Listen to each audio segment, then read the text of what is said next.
In a cramped diner on the edge of the city, where the smell of burnt coffee and old grease hung in the air, worked a young waitress named Emma.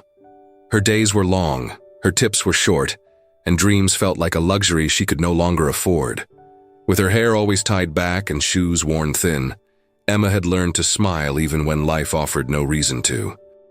She served food with grace despite the harshness of the clientele, and every once in a while she'd glance through the window at the world outside, wondering what it felt like to be seen. Really seen. Her co-workers liked her, the regulars respected her, but in the grand scheme of things she was invisible. That is, until the day he walked in. Alexander Crane. The name alone turned heads.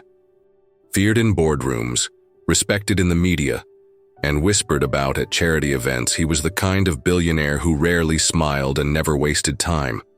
Why he stepped into Emma's diner that gray Thursday afternoon no one could guess, but what happened next would shift both their lives in ways no one, especially Emma, could have predicted. Alexander Crane didn't normally enter places like that diner. His world was marble floors, crystal chandeliers, and private elevators. But that afternoon, his car had broken down just 3 blocks away, and rather than wait in the cold for his driver, he ducked into the nearest open business. He sat in the corner, alone, in a tailored suit that looked out of place against the red plastic booths and flickering fluorescent lights. Emma didn't recognize him at first. To her, he was just another tired businessman. But as she approached, offering her usual polite greeting, something in his gaze caught her off guard. A sharpness, a coldness, as if he were studying her like an equation. He barely touched his coffee, but he asked questions. "How long have you worked here?" "Do you like it?" Emma answered with honest brevity, not expecting a tip, not expecting kindness. What she didn't know was that Alexander had just come from a tense boardroom bet, a game of pride among billionaires. And one of them had teased that Alexander was too cold to ever make an average woman feel special. That cruel remark would plant a seed in Alexander's mind. And Emma, she had no idea she was about to become part of someone else's joke. The next day, he returned, and the day after that, always alone, always in the same booth. Emma noticed he never really ate. He watched, observed, and then, on a quiet Tuesday afternoon, he made her an offer so outlandish it didn't feel real. "I'd like to invite you to a gala," he said. "Black tie. This Friday." Emma laughed. "You're joking, right?" But Alexander didn't laugh. His tone was calm, almost detached. "I think you'd turn heads." For a moment, Emma felt flattered, and then confused. Why would a man like that invite someone like her to an event she had no business attending? Her co-workers were buzzing behind the counter, half jealous, half worried. Emma's instinct told her it wasn't about kindness. It was a game. But deep down, another part of her, in a quieter, forgotten version, longed to feel beautiful just once. So she said yes, not for him, for her. What she didn't know was that bets had already been made. Whispers had already started. In Alexander's world, everything was theater, and Emma was about to walk onto the stage. The days leading to the gala felt surreal. Emma stood in front of her cracked bathroom mirror, trying to imagine herself in a gown. Her entire wardrobe was composed of hand-me-downs and thrift store finds. But the next morning, a delivery van arrived. Inside, a box, no name, just a note. "Friday, be ready at 7. The dress inside shimmered like something out of a dream. Deep emerald, silk, tailored perfectly to her figure. Alongside it, heels, delicate jewelry, and a small velvet box with simple pearl earrings. Emma's hands trembled as she held the fabric against her body. It had been years since she'd felt seen. No instructions, no stylist, just the dress, and a driver who arrived precisely at 6:59 p.m. to take her away. As she sat in the sleek black car, the city she thought she knew looked different, bigger, colder, brighter. She wasn't sure what awaited her at the gala, mockery or magic, but her heart was pounding. She touched the earrings once more, looked out the window, and told herself, "Whatever happens tonight, I will walk in with my head held high." The ballroom was breathtaking, a sea of glittering gowns, sharp tuxedos, and chandeliers that dripped like frozen waterfalls from the ceiling. Emma stepped out of the car and for a moment silence fell. She had expected laughter. Instead, she was met with stunned stares. Even Alexander, standing at the entrance in his usual composed demeanor, faltered for a heartbeat. He hadn't expected her to look like this. Elegant, graceful, not out of place but radiant. He offered his arm without a word, and Emma accepted it, walking beside him into the lion's den. Inside, the murmur began. "Who is she? Where's she from? She's not one of us." Emma could feel it, the weight of their judgment. But she didn't lower her eyes. She smiled. She walked. She stood beside him like she belonged.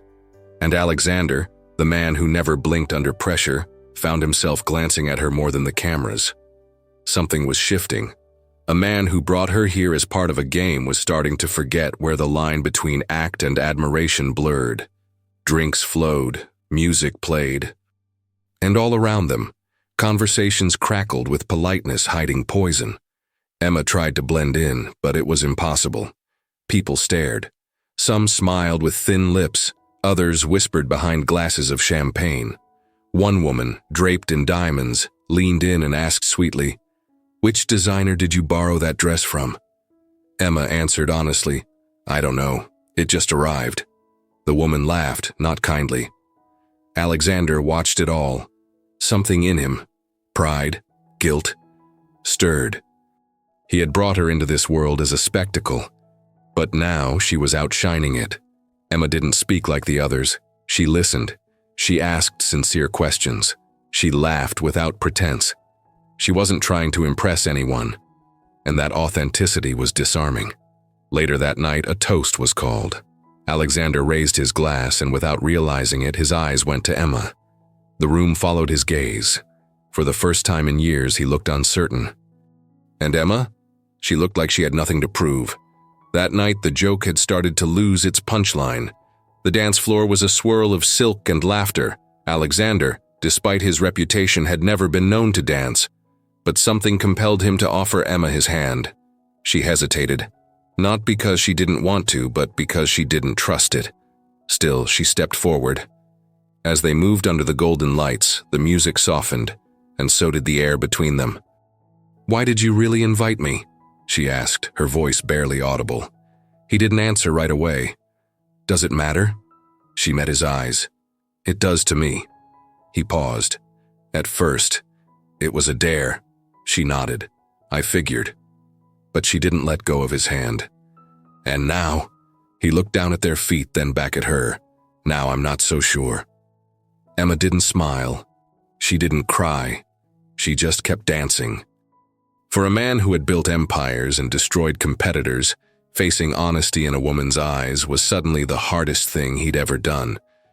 And for Emma, being seen, truly seen, was the beginning of something she hadn't known she needed. Later that evening, Emma slipped away from the crowd and found a balcony overlooking the city skyline. The night air cooled her skin, and for the first time she could breathe. She heard the soft steps behind her before he spoke. "Do you hate me?"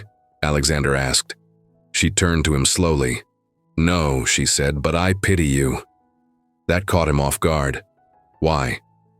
"Because for someone with everything, you came here empty." He didn't argue. He leaned against the railing, silent. "Why me?" she asked. "Because you thought I wouldn't fight back." "Because you looked different," he admitted. "Real. Like something untouched by this world." She looked back at the skyline. "You can't play with people like that. We're not toys." He nodded, for once without defense, and for a moment the two stood there, a titan of industry and a diner waitress, not in roles, not in costume, but as two humans trying to make sense of themselves. The gala's final speech began inside.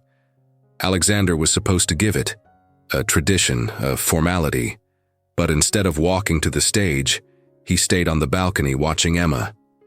"Come with me," he said finally. "I want you beside me." "That's not how this works," she replied. "You made me a prop. You don't get to rewrite the scene now. Then help me end it differently, he said, extending his hand again. She hesitated, then followed. Inside, eyes turned once more. The same ones that had mocked now waited. Alexander took the stage and cleared his throat. Tonight, I was reminded of something I had forgotten, that grace, dignity, and strength don't come from titles or wealth. They come from being real. He turned to Emma. And tonight someone real showed me how hollow this room can feel. The silence was deafening. Emma didn't smile. She stood tall, and in that moment, the power in the room shifted. When the gala ended, Emma expected to be dropped back at her diner like Cinderella at midnight. Instead, the car took a different turn, not to a mansion, not to a hotel, but to a quiet street lined with bookstores and cafes. Alexander walked beside her, no longer the man with a script. I used to come here before I was this, he said. I used to read, dream. I wanted to build things, not own people. Emma listened. So what happened? I stopped seeing people. I only saw value. And me? She asked. What did you see? At first, a challenge, he admitted. But tonight, I saw light. Emma didn't know what to say. Part of her wanted to walk away. Another part wanted to stay a little longer in this strange honesty. He didn't reach for her hand. He didn't beg. He just walked beside her, and for the first time, it felt real. Emma returned to the diner the next morning. No cameras, no driver, just her in her uniform, pouring coffee. Her co-workers were buzzing with questions, but she said little. It was a night, she said, not a fairy tale. But as the door chimed and Alexander stepped inside, without a suit, without an entourage, she paused. He sat in the same booth, ordered the same black coffee. And when Emma brought it over, he said softly, "No gala tonight, just breakfast." She looked at him unsure. "Friends don't make bets on friends." "Then let's start with honesty," he said. She sat down across from him, and for once, there was no pretense. Just two people broken in different ways trying to see each other clearly. Word spread slowly, not of the scandal, there was none, but of the way the billionaire had changed. He canceled deals that crushed small businesses. He started showing up at local meetings. The press tried to spin it as a marketing ploy, but those who had seen his eyes at the gala knew better. And Emma? She kept working for a while. Then one day, she didn't. She left a note. Time to start something of my own. Months later, a small cafe opened on that same bookstore-lined street. Its name? Emerald Light. And the first customer to walk in was a man in a gray sweater carrying a bouquet of wildflowers. Emerald Light wasn't just a cafe. It was a living space, lined with shelves of books donated by customers, walls adorned with paintings from local artists, and the constant scent of fresh coffee mingled with homemade bread. Emma didn't want luxury. She wanted truth. She wanted a place where people felt seen, the way she never had. And that's exactly what she built. In the beginning, it was hard. Bills piled up, the days were long, but she smiled differently now, with soul. Alexander stopped by sometimes. At first, he watched from a distance. Then slowly he began to come in. No bodyguards, no announcements. Sometimes he read, sometimes he scribbled thoughts into a worn notebook. He always tipped generously but quietly. He never tried to buy her back. He just stayed. A year later, a journalist walked into the cafe. He had heard rumors that the feared billionaire spent his days at a little coffee shop and wanted to know why. Emma, serving tea to an elderly woman, answered simply, "Here, he's not a billionaire. He's just someone learning how to be human." The article was never published. Maybe the journalist understood that some stories aren't meant to be headlines. That night, Alexander stayed until closing. Emma was wiping down tables while he watched the sky through the window. "You know," he said, "that night changed everything."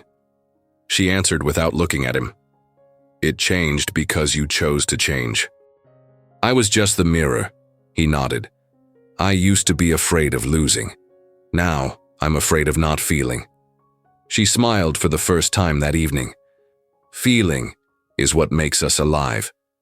And for the first time since the gala, he took her hand. No rush, no promises, just presence. In the end, there wasn't an ending.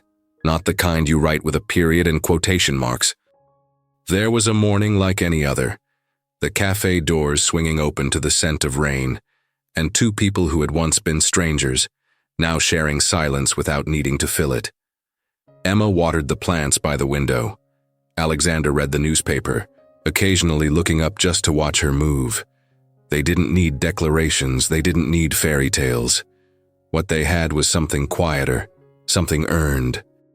And in a world obsessed with noise, that kind of peace was the most beautiful twist of all.